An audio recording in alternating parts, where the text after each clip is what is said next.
বর্ণাঢ্য আয়োজনে বিসিবি পালন করেছে টেস্ট ক্রিকেটে বাংলাদেশের রজত জয়ন্তী। মিরপুরে এক বিশেষ অনুষ্ঠানে অভিষেক টেস্ট খেলা ক্রিকেটারদের দেওয়া হয় সম্মাননা।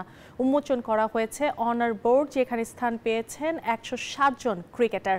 আর সেই দিনে নায়করা ফিরে গেছেন সেই ঐতিহাসিক অভিষেক দিনের স্মৃতিতে। কালো ব্লেজারে আবৃত গর্বিত ক্রিকেটাররা, বুক পকেটে খচিত 25 বছরের স্মৃতি।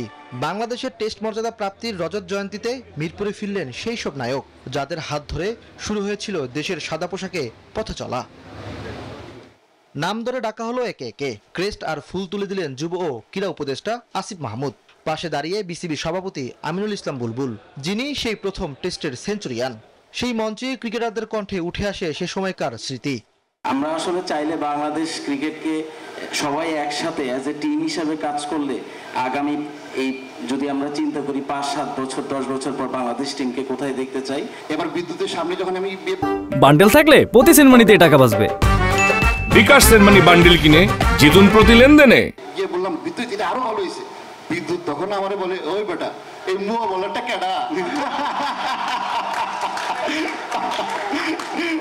যদিও এই 25 বছরে 25টি টেস্ট ম্যাচও জিততে পারেনি বাংলাদেশ, তবে আশার কথা শুনিয়েছেন ক্রীড়া উপদেষ্টা। ক্রিকেট নিয়ে বিশ্লেষণ করেন, ভাবেন, কথা বলেন। হতাশার গল্প দেখলাম, তবে স্ট্যাটিস্টিক্স ঘাটতে গিয়ে আরেকটা জিনিস খেয়াল করলাম, শুধু হতাশা না, আমাদের আশার বাণীও আছে। আমরা যদি আমাদের তো 25 বছর হলো টেস্ট ক্রিকেটে, আমরা যদি যাদের 100 বছর হয়েছে, 60 বছর হয়েছে তাদের সাথে তুলনা করি, তাহলে মনে হবে যে স্ট্যাটিস্টিক্স ওয়াইজ আমরা অনেক পিছনে।